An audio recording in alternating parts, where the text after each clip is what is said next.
Hi, I'm Chris McBrien, a Gen Xer, and the pop culture from my generation is awesome. And I'm Yance Eaton, a millennial, and the pop culture from my generation is dope. Episode 8, FanExpo 2016.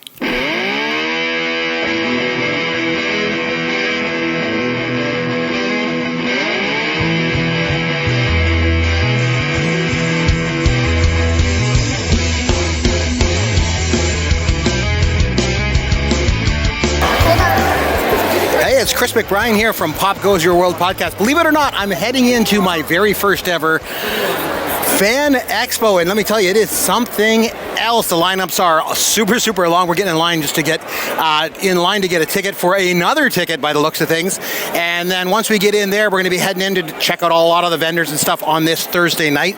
Looks like it's going to be an exciting time because we've got Linda Blair is lined up tonight. So that's going to be a really good fun. We want to get in to see her, that's for sure.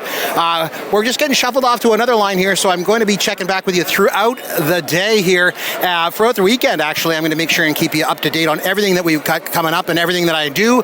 Try and meet as many people as I can and even get some interviews along the way. This is going to be a good time. FanExpo 2016. Here we come. Okay, so I just got inside the front door, and guess who I ran into? It's Dan from Massachusetts, and he's actually a master Lego builder. Dan, I have a question for you. This stuff, first of all, is incredible. It looks like you start off with a small prototype and go from there, but the first question that I have is, how does one get started and become a master Lego builder? Yeah, I'm very lucky. I have a background in sculpting, and so Lego to me is another medium. You know, instead of working in clay or wood, I'm working in these colorful plastic blocks called Lego, and so it's awesome. That is awesome, and that's the one thing. It's almost like sculpting. How do you maintain perspective when you make something like this? To me, it's amazing. I would be putting it together, and all of a sudden I'd find out the legs don't quite match up or something. How do you do that? What's the secret? It happens once in a while. I get a little messed up, but it's Lego, so you can always fix what you've done. But in this case, I'm copying that smaller one that you're looking at and making that 3 times larger. So I'm just scaling it up, and all the kids and adults are helping by building the 3 times larger bricks. So I replace all the small 2x4 bricks on the prototype with the bigger ones that are 3 times larger, and by magic, the whole thing becomes 3 times larger. Well, let me tell you, that is just incredible. And right now, you're working on something for Rogue One, the new Star Wars movie, correct? Oh, yes. This is K2SO. It's a new droid. Can't say anything about it. It's top secret. But it's a new droid. There we go. Well, Dan, thanks a lot for your time today, and best of luck, and have a good time here at FanExpo. It was my pleasure. All the best. So, hey, we're now inside the Linda Blair Q&A session. Hey, this should be a lot of fun. The one thing I did notice was the first 4 rows are actually cordoned off for people that are VIP pass holders only. But my good buddy Jason here that's with me did point out that we didn't want to sit in the first 4 rows anyway, because I believe we could be in the line of projectile puke vomit in the first 4 rows. So we're going to be avoiding that. So that's always good. Okay, well, we just got out of Linda Blair, and I got to tell you, I'm not going to lie, I'm a little bit disappointed by the whole thing. She wasn't bad. It was really interesting to meet Linda Blair. We had great seats. We were right up front. Here's the thing. She spent about the first 10 minutes of the Q&A basically talking about her charity foundation, which is no problem at all. I have no problem with her, talking about her charity foundation and all, but it was basically just talking about rescuing pit bulls and how she has 200 pit bulls at her house, and that's what she does. She rescues it and all this. It wasn't even so much that. It just seemed a little odd. The whole thing was a little aloof. She didn't allow any photography inside, and that's perfectly fine. That's fine. That's her prerogative, celebrity's prerogative to do that. But even the Q&A itself, she did not take questions from the audience. And like I say, she seemed a little bit aloof, and I don't know. I mean, maybe she's just a little strange. I hate to say, but it was a very, very interesting Q&A. Not what I expected for my very first Q&A at FanExpo. So it got a little bit better as it went on. She did start to get into some stories about what it was like working with Bill Friedkin and all that kind of stuff, which is really what we were there for. But for the most part, it was a little odd. She was dancing on stage at one point, so it seemed a little bit erratic to me. But maybe it's just my take. So we're going to be going on to the next thing here. And hopefully they'll just keep getting better and better. But anyway, that was Linda Blair. Okay, so I just got to meet some of the most interesting people ever. They're from the 501st Legion. Now, if you don't know anything about the 501st Legion, the whole idea of this group that was started back in 1997 by Albin Johnson and Tom Cruise. That's Cruise, Crews, not the Scientology guy. Anyway, they were in South Carolina, and what they did was they were obsessed with Star Wars, like who isn't, right? But one of the things that they loved, the stormtroopers, and they thought the uniforms were just so cool. So they got this idea was, what if they could recreate the outfit themselves, but it had to be like official. It had to look exactly like in the movie and get all the air vents right on the mask and all that kind of stuff. And so they did it.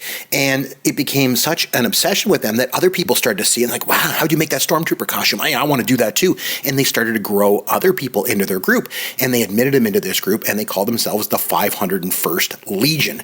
And it has grown to over 8,000 active members worldwide. These guys are phenomenal. The attention to detail that they have in their costumes, I can't even explain it. You have to see it to believe it. It was just incredible talking to these guys. It was great. And they don't only do stormtroopers now. They've kind of branched off. They're also doing like the snow troopers, and they've got one guy here at FanExpo. Now they've got a guy that's on a speeder bike from Jedi, and kids can go up on the speeder bike and take a picture with the stormtrooper and all that. It's just phenomenal. My 7-year-old got a chance to shoot Nerf gun at a stormtrooper, and it was great. And the best thing of all, everything that they do there, it's all for charity. They're raising money for charity. Great group of guys, an amazing outfit that they've put together, literally, pun intended, and it's just phenomenal what they're doing. I just can't say enough. So if you get a chance, check them out. 501st Legion. Amazing. Okay, so we're on to day 2 of FanExpo 2016. Today's going to be a good one because we're starting off with Christopher Lloyd at noon. We're going to go in and do a Q&A with him. That's going to be great. And of course, sort of the crown jewel of the whole event is going to take place tonight at 5 o'clock, where Mark Hamill is doing a Q&A. I can't wait to get in there. But we're going to spend a lot of time taking a look. There's a bunch of cosplay stuff going on. I want to find out what that's all about. So maybe I'll start by heading over there right now. So I think one of the first things that comes to mind, in the general population when they think of, FanExpo conventions and Comic-Cons and that sort of thing, are all the people in the costumes. And let me tell you, it is something to behold. Walking around this place, the stuff I'm looking at is unbelievable. The people that are in costumes are coming out of the woodwork for these events. And like I say, I think the consciousness in the general public is that's what these conventions are all about. It's certainly a big part of it. But I didn't even realize how important it is. So this costume play is short form to cosplay, is such a huge thing that these people that dress up in these costumes have become celebrities themselves. There's a whole section along the north wall here, it looks like, or I guess it was on the west wall over here, and these are all people that do costume play, and they've become so famous for doing it. They're there, they're signing autographs and everything. Unbelievable. There's people like Nicole Marie Jean, there's Meg Turney, someone named Ivy Doom Kitty, and just right in the middle there's Spock Vegas, and on the other side there's somebody named Cecil Grimes, and his claim to fame is just he looks like Andrew Lincoln from The Walking Dead. And these people have become famous. I guess a lot of what they do too is they create videos, and they have channels and stuff they put on YouTube where they're recreating a lot of the scenes from the movies and stuff like that, and they're just so good at it that they've been able to gain fans for themselves in doing this. It's truly incredible and something to behold. But cosplay is a big thing here, and I'm finding that out awfully quickly. Okay, so I just got out of the Q&A with Christopher Lloyd. It was phenomenal. The guy's 77 years old, still has his wits about him. He was just great, telling all kinds of stories about, how he got started and stuff. He was talking about Back to the Future and how, what it was like working with Eric Stoltz for a couple of weeks of shooting, and then how all the producers brought everybody together, and then they told him that Eric Stoltz was being replaced. The role of Marty McFly was getting recast with Michael J. Fox, and of course, Christopher Lloyd, he goes, being, selfish as human beings are, the first feeling I had was, oh no, I'm going to get fired next. And so he was just doubly put more double of an effort in to try to be even better at the role and really bring Doc to life. He certainly did. He was talking about how when Fox came on the set, instantly he and Fox just had this great chemistry together. He said his favorite movie of the trilogy was the third one. He was telling a story about how him and Michael J. Fox were on the top of a train, and back in those days there's no CGI or anything, so they were actually on top top of a train that was moving, and they were facing each other, and they were looking, and they were just terrified, looking at each other's eyes doing this scene because the train was swaying at the top, and they were worried they were going to fall off. It was just a great story. He was mentioning how he started out sort of as a kid, kind of using comedy to prevent himself from getting beat up, like on the schoolyard. He used comedy to try and get out of a lot of bad situations, and he was really good at it. So he kind of took to that, decided he wanted to become an actor. He said he moved to New York, and that's when he got cast in Cuckoo's Nest, and things just took off from there. And just some really great stories. I was lucky enough to kind of bump into him by the autograph session shortly after. And what struck me about him, meeting him up close and just got a chance to say hello, is how he's actually quite short. I always think of Christopher Lloyd as being rather tall, Jim Ignatowski being quite tall, and Doc Brown. Maybe it's because the actors he was with were rather short, Michael J. Fox and Danny DeVito. Maybe that was the thing. So I learned something today, but Christopher Lloyd was fantastic. Okay, so I made my way over to the RPG section here, and who did I run into other than Derek Myers? You know him best as @Amaron_DM on Twitter. Derek, how's it going today? This is not your first FanExpo, is that correct? This actually is my second FanExpo, but I've been doing game conventions for a decade.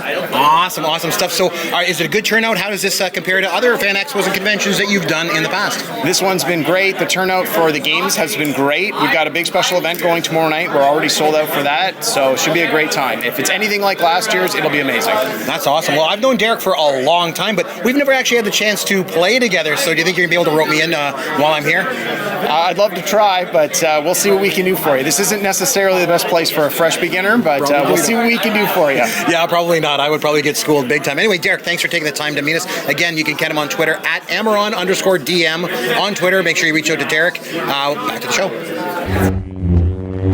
Okay, so one of the cool things I think about the first couple of days here at the FanExpo is that it's not as busy. So the Saturday is like crazy busy. Tomorrow's going to be insane.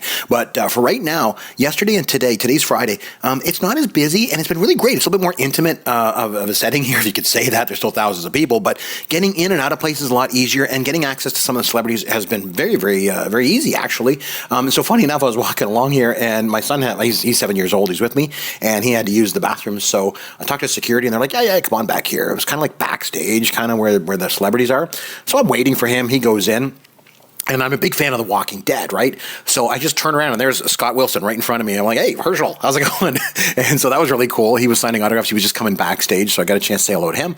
And then the other thing was, I noticed there was a sign earlier when I was coming into this area, and they had said that Michael Kudlitz, who plays Abraham, of course, he had to cancel because there were some like travel delays or something like that, so he wasn't going to be here. So, that's too bad. So not expecting to see him. So anyway, I'm still waiting here for my son, and I turn around and I look, and I turn around, and I'm literally face to face with Michael Kudlitz. And the thing is, like, first of all, I wasn't expecting him there. Nobody was. And he's an imposing physical figure. This guy's big, and his arms, he's huge. He's a massive guy, and he just looks mean. But like I said hi to him, and he was really nice, and like a super nice guy. Great guy. But he just looks that part of Abraham. He's got the big handlebar mustache. I mean, this has been a phenomenal experience. But especially like kind of getting backstage here has been phenomenal as well. They're probably going to kick us out soon. But hey, it's been just a great experience so far. Loving this. Can't wait for Mark Hamill. Okay, we just got out of Mark Hamill. It was fantastic. It was everything that I hoped that it would be and more. Hamill was unbelievable. He came out on the stage. He was the only one so far in all the Q&As of all the celebrities who didn't even need a moderator. The guy's a pro. He just came out on stage, grabbed the mic, started talking, started telling stories. He opened up with a little bit of an homage to Kenny Baker. He was just mentioning how he just talked to Kenny Baker a couple of months ago, and he was telling stories about how when they first started shooting the original Star Wars in Tunisia, when they first started doing the shoot up there, they went out into the desert, and like there was no Harrison Ford, there was no Carrie Fisher at that point. It was basically Mark Hamill, and there was Kenny Baker and Anthony Daniels, and they went up to shoot all these scenes in the desert. And he was talking how Kenny Baker used to entertain everybody, the cast and crew, because he was a comedian, I mean, he was like vaudevillian, and he would do all these great bits and stuff and entertain everybody. And so, after the shoot was over, Mark Hamill said he felt, sort of compelled to go into London and watch Kenny Baker on stage. And there was him and his partner. His name was Peter something. I couldn't catch the last name. And so Kenny Baker would do this act and with this other guy, and it was just a great act. And he just loved it so much. And he was talking about how the other guy, the shtick was the other guy would make fun of Kenny Baker for being short, even though they were both little people. And the other guy was only like 2 inches taller. And it was just some really, really heartfelt stories about Kenny Baker. So that's how he opened up. Then he started telling stories about how he got into acting, and he was mentioning how he started out in soap operas, and then of course came into Star Wars, and then how he sort of had a rebirth by doing all of this animation voice work now that he's totally doing. I was doing the Joker and things like that, and how it's just how he's just telling stories about his career and just a great sense of humor, like just the most down to earth actor you could ever imagine. You take someone like him who's just a pop culture icon, an icon of icons, and just to be so down to earth and just such a great person telling these great stories, it was just amazing to be in the room with him and to see him talk. It was just so cool. And the other thing that I thought was interesting was, okay, so the last time that we saw him was at the end of episode 7, and he had like the long hair and the beard. It was all gray, and so I didn't know what to expect. Have they wrapped up principal photography for episode 8 yet? I don't know. I think they might have. So is he still going to have the beard? Like, what am I going to expect? Nope. Comes out clean shaven, looks like Mark Hamill. He looks great for his age, and he was just phenomenal. Like I say, the stories he was telling and just recalling, one of my favorite stories, he was talking about the big twist at the end of Empire Strikes Back. And by the way, someone from the audience asked him which of the Star Wars movies was his favorite, and he did say it was Empire. He was talking about how the twist, nobody knew about the twist, it was completely secret until the last second when they were getting ready to shoot the scene. The actual line that David Prowse, playing Vader, spoke was, no, Obi-Wan killed your father. And everybody knew that's what the script was in the script, and they thought, oh boy, what an incredible twist, Obi-Wan's the bad guy now. And then at the last second, Lucas pulled Irvin Kershner, the director, and Mark Hamill aside and said, no, the line that's going to be said is, no, I am your father. But David Prowse isn't going to say that line. We're going to dub it in later, because they didn't want to tell David Prowse, because apparently David Prowse had loose lips and he would go out and blab. And he was telling a story about how at the very first, one of the first screenings, before the screening took place, all the press was outside, and David Prowse walked up to the press and said, oh, can you believe it? I cut off Luke's arm, or cut off Luke's hand, and then I'm his bloody father. And everyone was like devastated because, oh my God, he just leaked the movie before it came out. And so I guess Lucas went out and talked to the press and begged them, please don't publish anything about that. And for whatever reason, why, the press didn't. They abided by his wishes, and they didn't say anything, and they didn't spoil the movie. I just think that was so cool. It's just a great story. And he was just saying about how David Prowse just could not be trusted, which I thought was pretty funny. And David Prowse, as you may or may not know, has quite a history with the franchise, because he was quite ticked off after the first movie came out, because his voice wasn't used in the final cut of the film, and he didn't know until the end and was quite upset about that, I guess. But it's just great stories all around. Mark Hamill was just phenomenal, worth the price of admission to FanExpo 2016 just for the Q&A with Mark Hamill. Made my year. Okay, so it's day 3 here at FanExpo. Let me tell you, if Thursday and Friday were busy, today is insane. I can't believe how many people are here. There's probably 100,000 people here today. As soon as you come up to outside, the entrances, they're packed full. Everyone's in costumes. It's just off the charts. This place is unbelievable. I'm loving every single second of it. I tell you, just ducking in a little corners like this and being able to record as I'm going is getting harder and harder as the crowds get bigger and bigger. But let me tell you, day 3 is shaping up to be huge. The South building, which is the bigger of the buildings, that's where a lot of vendors are. It is completely crazy down there. I'm spending most of my time up here in the North building. This is where the celebrities are, all the autographs, the photos, and all that kind of things are taking place, as well as downstairs from here, all the celebrity Q&A. So I'm just going to be heading over to see. And then one I'm very interested in seeing today, it's John and Joan Cusack. That one's going to be a good one. I'm going to be heading there in a while. Big line to get into that one, but it's going to be worth it, I think. Okay, just got out of the Cusacks Q&A. It was really, really good. It was funny. The pair of them come out there, and right away, they almost seem like they're, I want to say subdued. It's almost like they're shy. They almost come off as kind of a shy couple of people. And it was very, very interesting to, being such Hollywood icons that they are. You might not expect that out of them, but it was a great Q&A. John was quite tired. He said right off the top, he said he didn't get much sleep last night. Apparently, he blamed it on being up all night because he was excited about today, I guess. Joan was fantastic as well. I mean, like I say, they're Hollywood icons. I thought the Q&A was really, really, really interesting with them. One guy got up there, he was quite emotional, and he started to cry. He was saying to John, he's like, when I was growing up, I never fit in, and I had a lot of people, coming down on me for it. And the one thing that always I found peace in was music, and watching High Fidelity just really hit me in the heart. And it really, really meant a lot to me. That movie meant so much to me. And Joan was actually getting quite emotional about it as well. And it was just neat to see the interaction that they had with the audience, especially in terms of how, on a movie set, making a movie, how it can profoundly change people. It was amazing to be kind of a part of. It was really, really interesting. Loved that. One of the things I really liked was that John had mentioned Joan's first movie, which is my favorite film of hers. She's done lots of great movies. She's known for doing all kinds of great stuff. My favorite movie of hers, and always will be, is one that's always resonated with me, is her first film, which was My Bodyguard. I loved that movie. I really, really related to it at the time that I saw it, and it really hit home for me. And I just loved her in that movie so much. It was like she was one of those smaller characters in the movie that you just looked at and went, she's going to be a star. You just knew it. She had a charisma about her. There was something quirky and just incredibly compelling about her that you just knew she was going to become a big star, and of course she did, right? So I'm really, really glad to see that they mentioned My Bodyguard and all that. But all in all, great Q&A, very intimate. We had great seats. We were right near the front, so that was great. My son obviously loved it. He's 7. He thought it was great because he related to her right away. Daddy, that's the principal from School of Rock, but she's not wearing her glasses. So I thought that was great. It was just a great session. So now we're going to be heading over to meet the man himself, George Takei. Can't wait. So we're just in line to get in to see George Takei here. I'm going to get a picture with him. They're not going to allow us to bring in any phones or recording equipment when we go in, but I'm going to see what I can do to see if I can get him to say, oh my. Let's see how it goes. Okay, we just got out of Takei, and guess what? He totally did it. Yes! I'm such a fanboy, I tell you. What's that for? Is that for... Okay, well, it's time to wrap things up for me now from FanExpo 2016. What an experience these 3 days have been.